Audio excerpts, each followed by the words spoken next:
Main story line की तरफ, जिसकी शुरुआत में सीन शिफ्ट होता है खानसार नाम के शहर पे, जहां हम दो दोस्तों को देख पाते हैं। एक का नाम है देवा, एक का नाम है वर्दा। वर्दा का फुल नेम है वरदराज मन्नार, जो कि यहाँ के किंग राज मन्नार का बेटा है। राज मन्नार की टोटल 2 वाइफ होती है। पहली वाइफ से उसको 2 बच्चे होते हैं, रुद्रा जो कि KGF मूवी में गरुड़ा भी था, और एक लड़की। वहीं सेकंड वाइफ से 2 बच्चे होते हैं अगेन, एक वर्दा और एक वर्दा का छोटा भाई। रुद्रा जो कि अपने आप को सुपीरियर मानता था, वो वर्दा को नीचा दिखाने के लिए उसके नाक की नथुनी ले लेता है, और जब देवा को इस बारे में पता चलता है तो वो सीधा रुद्रा से पंगा लेने के लिए पहुंच जाता है, जहां पर वर्दा उसे मना भी करता है कि ये लोग बहुत ज्यादा खतरनाक है, तुझे नुकसान पहुंचा सकते हैं। लेकिन दोस्ती की खातिर देवा कुछ भी करने को तैयार था, जहां पर रुद्रा कहता है कि मेरा एक सॉलिड प्लेयर है, अगर तूने इसको हरा दिया तो नथुनी ले जा। जिस पर देवा गुस्से में आकर पहुंच जाता है सीधा लड़ाई करने के लिए। वर्दा उसे पीछे से रोकता है, लेकिन देवा का गुस्सा था अपरंपार और वो एक स्ट्रेटेजी लगाता है इस जंग में जीतने के लिए। बेसिकली वो एक बिजली की तार को खुला छोड़ देता है, और जैसे ही वो तगड़ा प्लेयर उससे भिड़ने के लिए आता है तो देवा बिजली की नंगी तार को पकड़ लेता है, जिससे उसे खुद भी शॉक लगता है और सामने वाला प्लेयर भी बिजली का झटका खाकर गिर जाता है। मगर इस इंसिडेंट्स के चलते उसके पूरे हाथ पे करंट लग गया था, यानी बिजली का निशान बन गया था जो कंधे तक पहुंच रहा था। लेकिन एंड कंक्लूजन ये निकलता है कि उसने वर्धा को उसकी नथुनी दिलवा दी थी। फिर सीन शिफ्ट होता है रात में, जहां वो खुद के घर यानी कि देवा अपने ही दरवाजे पर कीले वीले ठोक रहा था, उसे पूरी तरीके से प्रोटेक्ट कर रहा था, क्योंकि उस घर में उसकी माँ बैठी हुई थी। तभी कुछ लोग आकर देवा और उसकी माँ को मारने लगते हैं, लेकिन तभी वर्धा वहां पर पहुंच जाता है और कहता है कि तुम देवा और उसकी माँ को छोड़ दो, वो मेरा दोस्त है। जहां पर गुंडा भैया कहता है कि तेरे पापा का ये ऑर्डर है, अगर हमने इन्हें नहीं मारा तो गड़बड़ हो जाएगी। यहाँ वर्धा बिना कुछ सोचे समझे अपने हाथ का एक कड़ा निकालकर उस बंदे को दे देता है, क्योंकि उस कड़े से बेसिकली एक कंप्लीट लोकेलिटी का डिस्ट्रीब्यूशन होता है। मतलब कि जिसके पास छोटा कड़ा है तो वो एक छोटा जिला या तहसील रखता है, किसी के पास बड़ा कड़ा है तो एक शहर जितनी पावर है। खैर गुंडे को तो ज्यादा पावर से मतलब थी, इसलिए कड़ा लेकर वो देवा और उसकी माँ को छोड़कर चला जाता है। घर से बाहर निकलने के बाद माँ देवा को कहती है कि हम लोग यहाँ से चले जाएंगे और आज के बाद कभी भी खानसार में लौट कर नहीं आएंगे। लेकिन माँ से वादा करने से पहले देवा जाकर वर्दा से वादा करता है कि आज तूने मेरे लिए जो किया, मैं हमेशा तेरे लिए शुक्रगुजार हूँ, तेरे लिए शिकार भी बनूंगा और शिकार भी करूंगा, जब भी तू बुलाएगा दौड़ा चलाऊंगा। और वर्दा खुद भी कह देता है कि हाँ भाई, अब तुम्हारी जान को यहाँ पर खतरा है तो अभी तुम निकल जाओ। लेकिन जाने के साथ साथ वो उसे एक नाम भी दे देता है, जो कि होता है सलार। जिसके बाद सीन शिफ्ट होता है प्रेजेंट टाइम में, और यहाँ हम देख पाते हैं एक बहुत बड़े बिजनेसमैन को, जो कि खानसार के दुश्मनों से बचकर अब इंडिया के बाहर रह रहा होता है। लेकिन उसकी बेटी इंडिया चली जाती है। अब जो सारे दुश्मन उस बिजनेसमैन का वेट कर रहे थे वो नहीं मिला, उसकी बेटी मिल गई तो बल्ले बल्ले। अब जहाँ एक तरफ सारे दुश्मन बेटी को ढूंढने में लगे थे, वहीं उसके पिताजी इंडिया में अपने कॉन्टैक्ट्स को यूज करते हैं और बताते हैं कि मुझसे गलती हो गई, मेरी बेटी इंडिया पहुंच गई है, दुश्मन यानी कि खानसार के लोग उसे पकड़कर चीर फाड़ देंगे, मैं चाहता हूं कि तुम उससे बुला लो, वही उसकी मदद कर सकता है। अब पूरी पिक्चर में उससे बुला लो वही है जो सबकी मदद कर सकता है, वही है जो हर किसी को धो सकता है। यानी कि ऑलमोस्ट 2 घंटा यहाँ पर देवा के बारे में वो उससे यही बातें चल रही होती है। तो मैं यही 2 शब्द काटूंगा,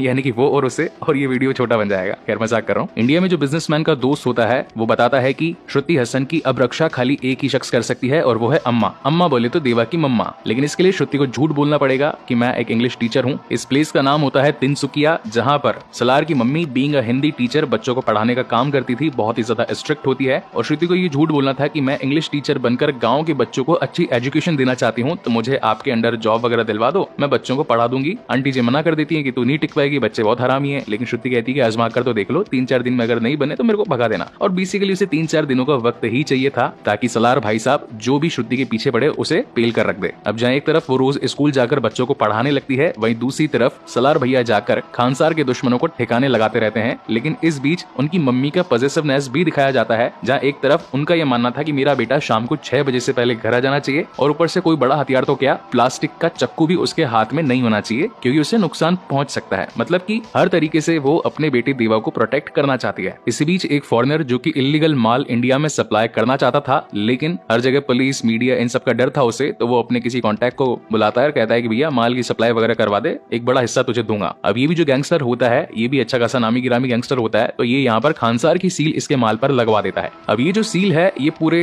राज्य तो क्या, स्टेट तो क्या, डिस्ट्रिक्ट तो क्या, पूरे के पूरे भारत देश में चलती है। अरे देवा, इस सील को कोई भी रोक नहीं सकता, पुलिस, नेता, डॉक्टर, वकील, गुंडा, मतलब इस सील के आगे सब नील है। जिसने सील को तोड़ा लोग आकर उसे तोड़ देंगे। बीच में होता है कि पुलिस वाले उस गाड़ी को रुकवा लेते हैं, लेकिन जैसे इस सील को देखते हैं तो उनकी सील खुल जाती है, यानी कि वो लोग भी डरकर भाग जाते हैं और कहते हैं कि इस माल को छुआ तो यहाँ के लोग हमें कच्चा चबा जाएंगे। माना जाता है कि खानसार की सील है, और खानसार एक ऐसा देश है जो कि भारत के नक्शे तक पर नहीं है। यहाँ के लोग इंसान नहीं, खूंखार जानवर हैं, और वहाँ की सिक्योरिटी तो अमेरिका के प्रेसिडेंट के व्हाइट हाउस से भी ज्यादा सिक्योर है। कुल मिलाकर खानसार के बारे में बहुत ज्यादा बड़ी बातें होती है कि उधर का माल है, रोकना नहीं है इसको। अब ये माल तो नेपाल जा रहा होता है, इसमें पंडित नाम का एक शख्स भी बैठा होता है, जिसके पास में खानसार की आंटी जी का कॉल आता है और वो बताती है माल नेपाल तो जा रहा है, लेकिन अब तू अपने आदमियों को लेकर के असम में तिनसुकिया पहुंच, वहां पर श्रुति जो कि हमारे दुश्मन की बेटी है वो मौजूद है, उसको लेकर मेरे पास में आ। अब आंटी जी के कहने पर पंडित जी अपनी पूरी टीम को उठाकर तिनसुकिया पहुंच जाते हैं। यहाँ पर उन्हें श्रुति मिल भी जाती है और वो इसको लेकर जाने लगते हैं। अम्मा जी अपने आंखों के सामने ये सारा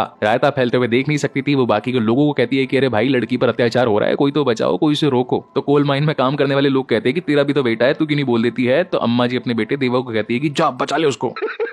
और फिर आते हैं देवा भैया, जिसकी पूरी पिक्चर में वो आएगा, उसके आने से ये हो जाएगा। तो वो पर्सन यानी कि देवा जी आ जाते हैं एंड देन बहुत सारी मार कुटाई, धुलाई पिटाई, ठुकाई, बोले तो सारे गुंडों का सर्वनाश। मगर अब ये बात खानसार तक भी पहुंच जाती है कि हमारा माल तिनसुकिया में रोका गया है। सील को रोकना यानी कि मौत को दावत देना। तो वर्धा जी मतलब जो शुरू के स्टार्टिंग में नथुनी के लिए लड़वा रहे थे, वो कहते हैं कि इस पूरी इंडिया में एक ही शख्स है जो सील को रोक सकता है और वो होगा देवा। और खानसार के नियमों के हिसाब से जिसने सील को रोका वो मरेगा, यानी कि अब देवा मरेगा। मीनवाइल कहानी में ये भी पता चलता है कि जिसने सील बनाई वो खुद भी है सलार, यानी कि देवा ने ही ये सील बनाई थी। खैर अब श्रुति जी की जान तो बच चुकी होती है और अब उसे सेफ रखवाने के लिए देवा अपने खास आदमी यानी कि जो शुरू वाला गैंगस्टर आदमी था उसे बोलकर श्रुति को दूर कहीं भिजवाने लगता है और अब जंग छेड़ने वाला होता है वर्धा के खिलाफ। मीनवाइल रास्ते में जाते जाते श्रुति जी गैंगस्टर से पूछती है कि आखिर सलार कौन है, इसकी मम्मी कहाँ से आई है, ये स्कूल चलाने का क्या फायदा है, वो रेंज पाना स्क्रू ड्राइवर चलाने वाला इंसान गन वगैरह कैसे इतनी चला रहा है, उसके नाम की सील क्यों है।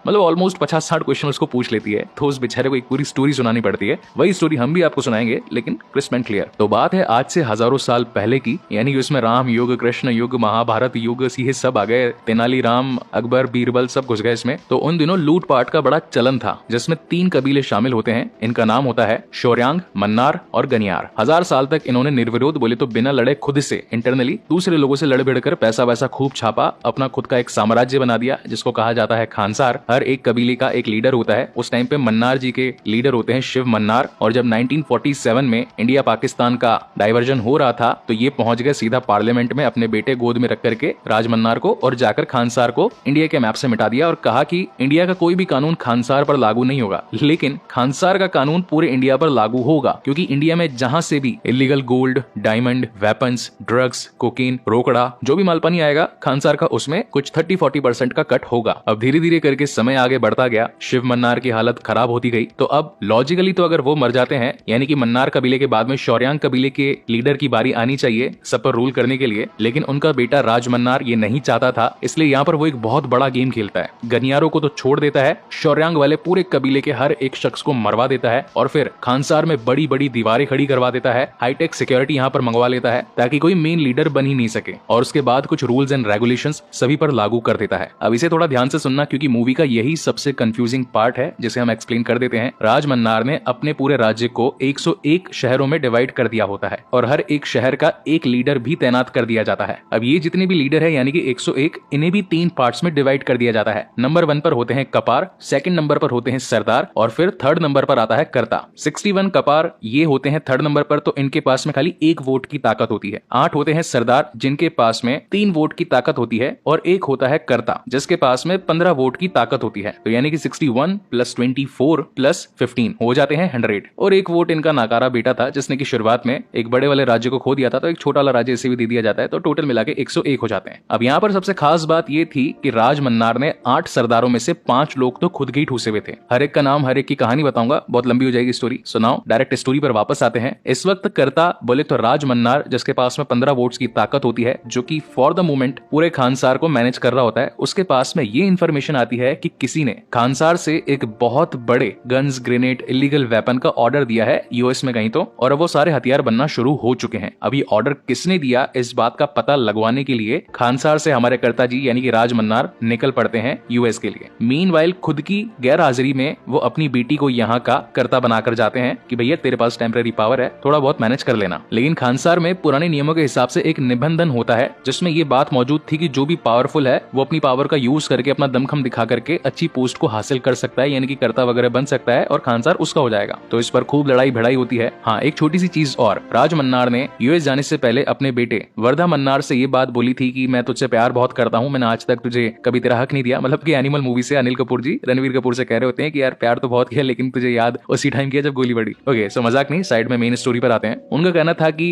तुझे आज तक मैंने कोई हक तो नहीं दिया, लेकिन जब मैं वापस आ जाऊंगा तो मैं चाहता हूँ कि तू यहाँ का कर्ता बन जाए। तो अब देख ले, तू इन 8 सरदारों में से किसी एक भी सरदार को हटा करके अपनी जगह ले ले। तो इस बीच में वर्धराज मन्नार यानी कि वर्धा उस शख्स को चूज करता है। जब बचपन में वर्धा ने अपना कड़ा एक आदमी को दे दिया था तो उसका बेटा नारंग इस पोस्ट पर होता है, तो वो नारंग को हटवाकर खुद एक सरदार बन जाता है फॉर द मोमेंट के लिए। तो सभी लोग आकर नारंग को भड़का देते हैं कि यार ये तो कर्ता बन जाएगा, एक काम करते हैं वर्धा को निपटाते हैं, उसके बाद में देखा जाएगा, जो भी यहाँ का शासन संभालेगा देखेंगे उसको। तो पूरे खानसार में मार कुटाई स्टार्ट हो जाती है। लेकिन इस वक्त टेम्पररी पावर होती है राज मन्नार की बेटी के पास में, तो वो एक कानून यहाँ पर लगा देती है जिसे कहते हैं सीज फायर। सीज फायर का मतलब होता है कि गोली बारी मार कटाई छूरा छपाटा कुछ नहीं होगा, कोई लड़ाई नहीं करेगा। मगर उसी का भाई रुद्रा मन्नार ये कह देता है कि खानसार की किताब में लिखा हुआ है कि कर्ता डायरेक्ट कोई डिसीजन नहीं ले सकता, सभी सी लेवल मेंबर्स की वोटिंग होगी। सी लेवल मतलब जो कि कंपनी के सीईओ सीटीओ सीएमओ होते हैं, तो यहाँ पर ये आप इनको मान सकते हो। अब ये वोटिंग होने वाली थी 9 दिनों के बाद में, जहाँ पर ये बात क्लियर होगी कि सीज फायर रखी जाए कि हटाई जाए। अगर सीज फायर लगी रहती है वोटिंग में जीतने पर, यानी कि अब कोई किसी से मार कटाई नहीं करेगा, नॉर्मलाइज शासन होगा। और अगर हटा दी जाती है वोटिंग में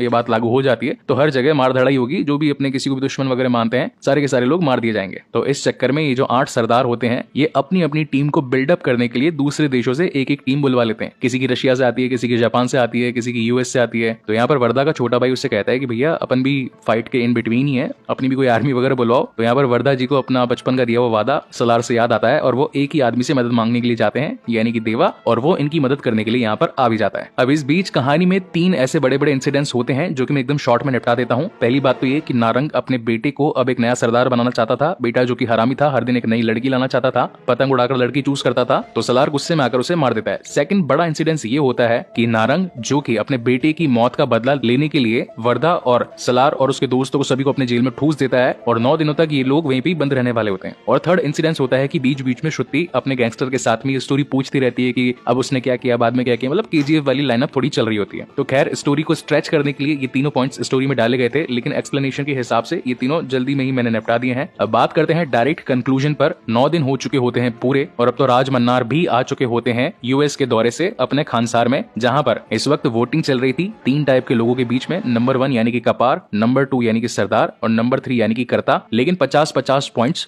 दोनों तरफ हो जाते हैं। 50% लोग बोलते हैं कि भाई हटाओ सीज फायर और 50% लोग बोलते हैं कि नहीं लगे हुए रहने दो सीज फायर। अब सारा कुछ वर्धा के लास्ट ओपिनियन पर डिपेंड करता था कि हटाओ या फिर लगाओ। तो वर्धा के पिताजी यानी कि राज मन्नार जो कि कर्ता होते हैं, जिनके पास में 15 वोट्स की पावर भी होती है, वो ये सोच रहे होते हैं कि वो तो लगी भी रहने देगा सीज फायर, ताकि मार कुटाई नहीं हो, कोई भी उसे जान से ना मारे और आगे आने वाले वक्त में वही यहाँ का मेन लीडर वगैरह बन जाए। मगर वर्धा जी यहाँ पर कर देते हैं कि सीज फायर को हटाओ। अब उसने ये ऑप्शन क्यों लिया वो हमें इसके सेकंड पार्ट में पता चलेगा। अब यहाँ पर होता है कि हर कोई मार कुटाई पर उतर आता है, जहाँ पर वर्धा और सलार यानी कि देवा ये दोनों मिलकर ढेर सारे लोगों को, ढेर सारे सरदारों को कूट पाट देते हैं। बहुत सारा खून खराब होता है, ढेर सारी फाइटिंग। लेकिन इस चलती मार कुटाई में यहाँ राज मन्नार को भी कोई शख्स मारने के लिए आता है, जो कि होता है उसका खुद का जवाई, यानी कि पहली वाली बीवी से पैदा हुई बड़ी बेटी का पति। मैं जानता हूँ थोड़ा सा लंबा रिलेशनशिप है, लेकिन आज जवाई कह देता हूँ तो समझ जाना। ये भाई साहब बिलोंग करते हैं शौर्यांग कबीले से। आज से जब 30 साल पहले बहुत सारी मार कुटाई हुई थी, तो जब मन्नार कबीले ने पूरे शौर्यांग कबीले को खत्म करने का डिसाइड किया था, तो उन कबीलों वालों ने अपने बच्चों को नीचे गटर में छिपा दिया था ताकि बच्चों पर कोई हाथ वाथ ना उठा पाए। और गनियारों को इसलिए छोड़ दिया था क्योंकि उन लोगों में एकता कभी नहीं थी। इसका सीधा मतलब साफ है कि अगर एक को चाटा मारोगे तो 10 लोग साइड में यूं ही बैठ जाएंगे कि भैया एकता नहीं है अपने में, क्या ही लड़ेंगे, अपन साइड में बैठ जाते हैं। इसलिए गनियारों को तो छोड़ दिया और शौर्यांग जो कि हमेशा एकता में रहते थे, तो उन लोगों को मार काट दिया। इसी के साथ सबसे बड़ा प्लॉट ये रिवील होता है कि देवा जिसे मारने के लिए मन्नार के लोग आए थे, लेकिन वर्धा ने उसे बचा लिया था। तो देवा भी खुद शौर्यांग कबीले के लीडर का बेटा होता है। और जो मैंने शुरुआत में आपको बात बताई थी कि अगर मन्नार कबीले का कोई सरदार या कोई लीडर वगैरह अगर अपने पोस्ट से हट जाता है, मर जाता है, तो सेकंड नंबर पर बारी आनी थी शौर्यांग कबीले के किसी इंसान की। तो पिताजी तो थे नहीं, तो एट द एंड बचता है देवा। और इसी तगड़े सस्पेंस के साथ ये वाला फर्स्ट पार्ट यानी कि सलार द सीज फायर खत्म होता है। अब यहाँ से बाकी की जो स्टोरी है वो इसके सेकंड चैप्टर में रिवील होगी, जिसका नाम है सलार पार्ट 2 यानी कि शौर्यांगा परवाम। उसमें ये पता चलेगा कि श्रुति को बचा लेने के बाद में क्या मतलब जो सील तोड़ी गई है, तो खानसार के लोग उसके पीछे पड़ेंगे कि नहीं पड़ेंगे। दूसरी चीज, अगर देवा ही शौर्यांगा से बिलोंग करता था तो और भी जो लोग हैं अब उसके पीछे पड़ेंगे, मारेंगे उसको, उसका राज्य हथियाने की कोशिश करेंगे। इस सील का एक्चुअल मतलब भी मालूम चलेगा कि भैया ये बनवाई क्यों गई थी। तो स्टोरी में अभी बहुत कुछ है जो कि दिखाना बाकी है, जैसे कि बाहुबली